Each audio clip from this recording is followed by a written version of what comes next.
당신은 1453년의 어린 기독교 여성입니다.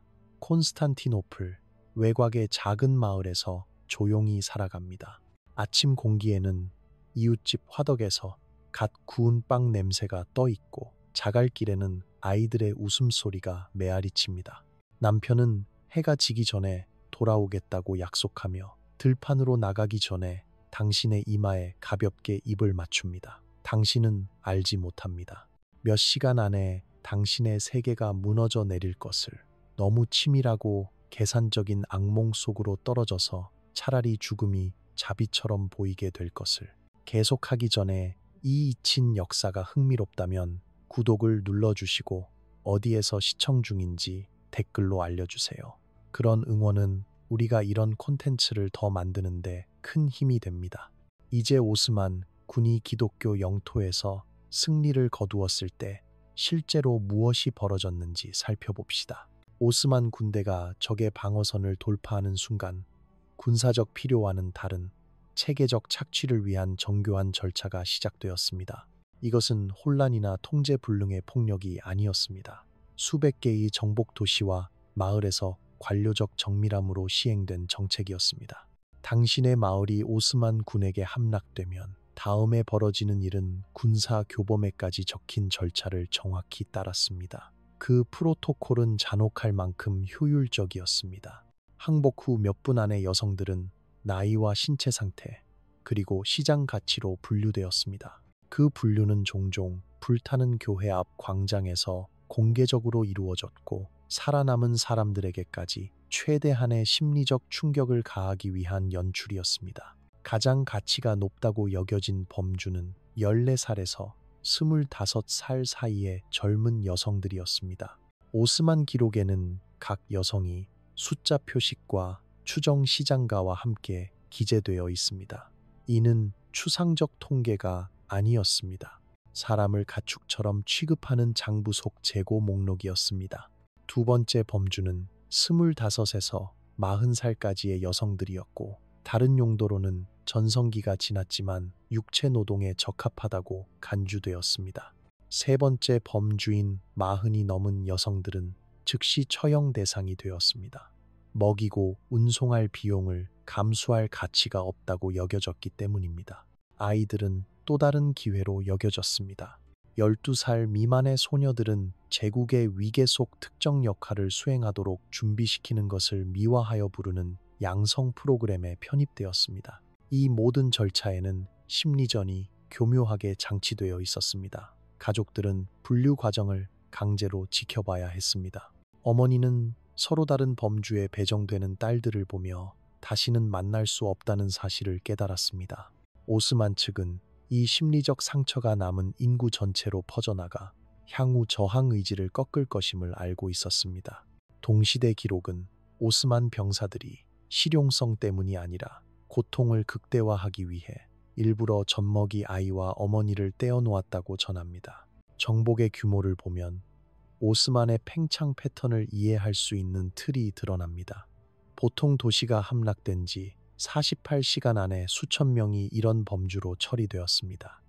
여성과 소녀들은 오스만 주요 도시의 노예시장으로 가는 배에 실렸고 일부는 정복군 병사들에게 사유재산으로 분배되었습니다. 그러나 이들의 방식이 얼마나 체계적이었는지는 문서와 방식에서 더욱 선명해집니다.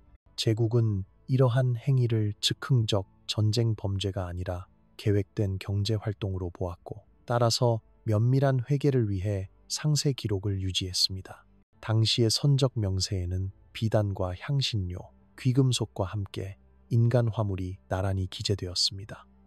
전형적인 항목은 이렇게 적혔습니다. 다마스쿠스 비단 20필, 후추마대 40포대, 여성 15명만 16에서 20살, 상태 우수.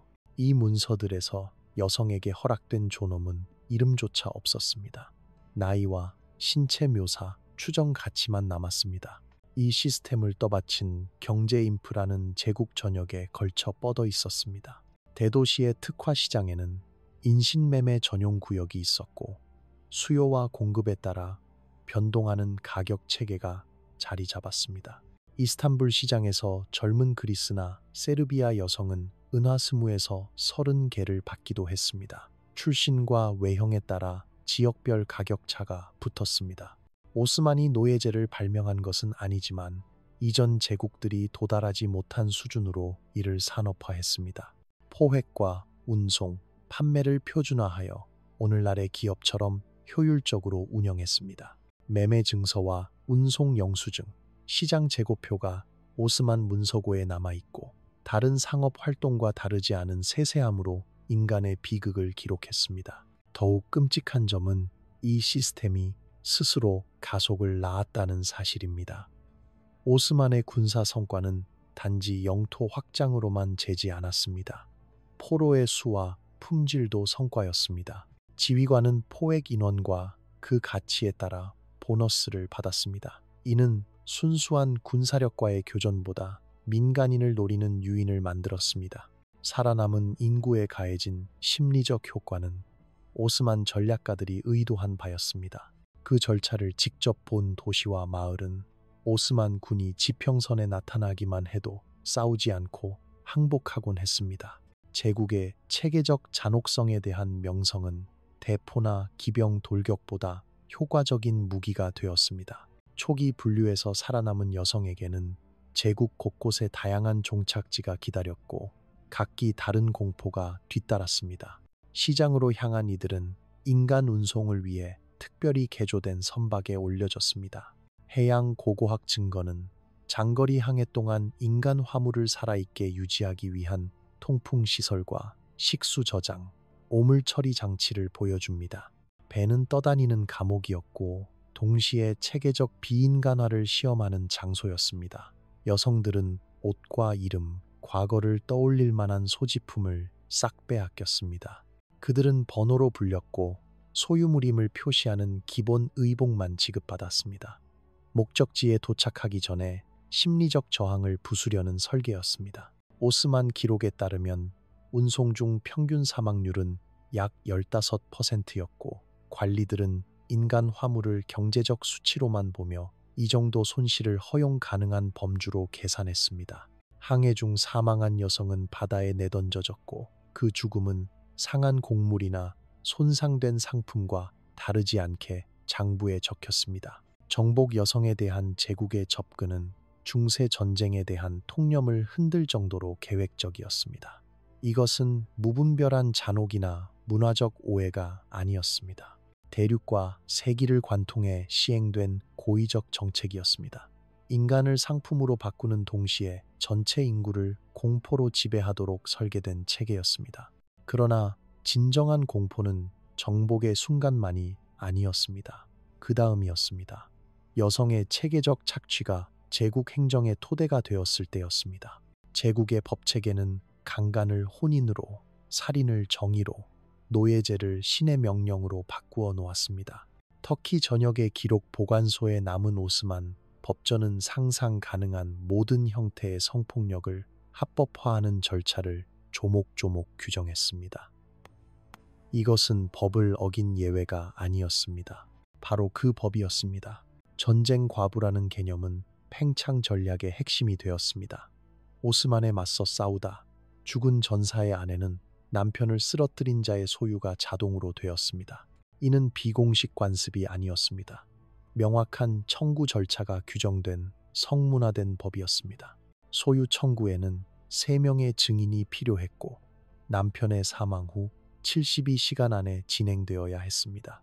그 시간을 넘기면 다른 전사가 소유권을 다툴 수 있었고 여성은 가축 분쟁처럼 다루어지는 소유권 싸움의 대상이 되었습니다.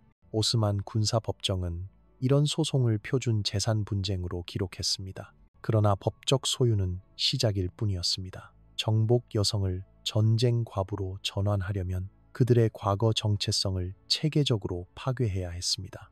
이름은 즉시 바뀌었고 본래 이름과 닮지 않은 터키식 이름으로 대체되었습니다. 종교 개종은 강제였고 심리적 압박과 교리를 결합한 절차로 시행되었습니다. 개종 과정에서는 과거 신앙을 공개적으로 부정하게 했고 성물을 모욕하거나 옛 성서를 불태우게 하는 의식이 뒤따르기도 했습니다. 거부하면 시장 가치가 떨어지지 않는 범위에서 저항을 꺾기 위한 처벌 수위가 단계적으로 올라갔습니다. 제국은 대도시의 개종센터를 운영했습니다. 정복 여성을 처리하기 위해 특별히 설계된 시설이었습니다. 부르사와 에디르네의 유적 발굴에서는 특수실과 배수시설, 구속장치 흔적이 드러나 산업 규모의 심리전을 암시합니다. 이 센터들은 수십 년 동안 가동되었고 수천 명의 여성을 표준화된 프로그램으로 통과시키며 문화적 기억을 지우고 절대 복종으로 대체했습니다. 프로그램은 보통 6달이었고 체계적 강간으로 임신을 보장하여 심리적 탈출을 불가능하게 만드는 생물학적 굴레를 만들었습니다. 이렇게 태어난 아이들 역시 체계적 착취에 편입되었습니다. 어머니를 닮은 특징이 두드러지면 즉시 살해되는 경우가 있었고, 이는 임신의 강제성과 폭력을 감추려는 처분으로 여겨졌습니다. 살아남은 아이들은 제국에 봉사하도록 길러졌고, 어머니의 진짜 이름이나 본래 문화를 알지 못한 채 성장했습니다. 심리전은 개인을 넘어 공동체 전체를 겨냥했습니다. 오스만은 정복 여성에 대한 처우를 의도적으로 퍼뜨려 다음 목표로 삼은 지역에 상세한 소문과 기록을 확산시켰습니다. 체계적 성폭력의 명성은 어떤 군사 기술보다 강력한 정복 도구가 되었습니다. 많은 마을이 싸우지 않고 문을 열었고, 그럼에도 여성에 대한 처벌은 멈추지 않았습니다. 오히려 공포 속에 굴복한 인구가 감사하는 인구보다 통치하기 쉽다는 사실을 제국은 배웠습니다. 자발적 항복조차 여성에 대한 체계적 착취를 면제하지 못했고, 이는 제국의 안전을 위한 불가피한 조치라는 명목으로 정당화되었습니다. 조공 제도는 이 착취를 대규모로 제도화했습니다. 소년 징발로 알려진 대부시름에는 덜 알려졌을 뿐 소녀의 체계적 수탈도 포함했습니다. 기독교 가정에서 소녀들은 동일한 법적 틀에 따라 끌려갔지만 목적지와 처우는 전혀 달랐습니다. 소년이 제국 관료 체계에서 출세할 가능성이 있었다면 소녀는 성적 착취와 생식 노예제를 위해 사라졌습니다. 오스만 기록은 소녀 징발의 약 40%가 첫 해에 사망했다고 적고 있습니다. 가해자들은 이 죽음을 관료적 정확성으로 문서화했습니다. 살아남은 이들은 생산을 목표로 한 통제 번식의 삶을 강요받았습니다. 제국 곳곳의 시설에서 임신율과 영아 사망, 여성 포로의 생산 수명을 수치로 추적했습니다. 여성 포로에 대한 접근은 이해를 거부하는 수준의 계산을 드러냅니다. 행정가들은 소녀를 포획하기에 최적의 나이, 심리적 저항을 무너뜨리는 가장 효율적인 방법, 착취와 생존의 균형을 산출하여 번식 집단을 유지하는 수치를 도출했습니다. 이 계산은 고문과 강간을 기술적 문제로 다루는 문서 속에 등장했고, 어떻게 체계적 비인간화가 제국 문화 안에서 정상화되었는지 보여줍니다. 이 시스템을 떠받친 경제적 인센티브는 시간이 갈수록 강화되었습니다. 가치 있는 여성을 포획한 지휘관은 승진과 보너스를 받았고, 양질의 여성을 공급한 상인은 제국 계약에서 특혜를 얻었습니다. 군사와 행정의 전 구조가 정복 인구의 체계적 착취를 중심으로 재편되었습니다. 이는 전장에만 국한되지 않았습니다. 오스만은 여성과 아이를 확보하기 위해 이웃 지역에 정기적으로 습격대를 보냈습니다. 습격은 군사적 위험을 줄이며 포획을 극대화할 계절에 맞추어 이루어졌습니다. 전체 공동체가 수학철 습격의 공포 속에 살았습니다. 정보망은 가장 가치 있는 표적을 특정하기 위해 마을을 지도에 담았고, 정찰병은 매력적인 여성과 건강한 아이를 선별해 싸움을 피하면서 최대 포획을 노리는 경로를 짰습니다. 지속적 납치의 위협 속에서 많은 문화가 변형되었습니다. 부모는 딸을 덜 눈에 띄게 만들기 위해 일부러 얼굴에 상처를 내거나 사지를 손상시키기도 했습니다. 오스만은 가족이 사랑에서 비롯된 자기 훼손을 강요받는 사회를 만들어냈습니다. 어떤 공동체는 지하 은신처와 숲속 피신처 같은 정교한 숨김 체계를 구축했습니다. 그러나 오스만은 고문으로 은신처를 실토하게 만들어 생존 전략을 함정으로 바꾸었습니다. 체계적 성폭력은 제국의 쇠퇴 이후에도 문화적 흔적을 남겼습니다. 여성의 납치를 막기 위한 관습과 전통이 지역 정체성의 일부가 되었고 상시적 위협을 전제로 한 사회 구조가 형성되었습니다.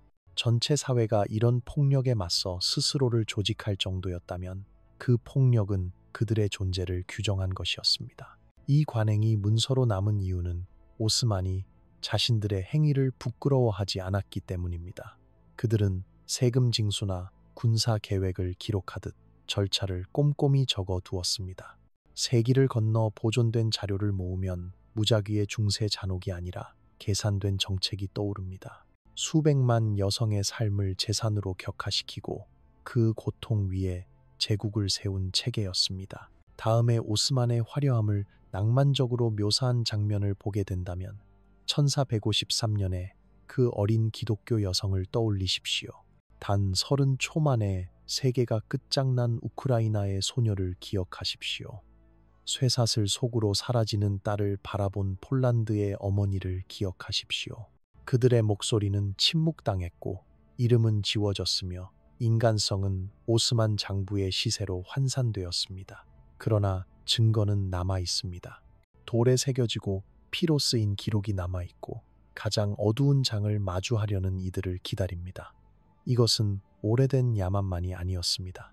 산업적 정밀함으로 운영된 조직적 악이었고 우리의 상상을 넘어서는 규모의 고통을 만들었습니다. 자료는 존재합니다. 기록은 살아 있습니다. 진실은 말해지기를 요구합니다.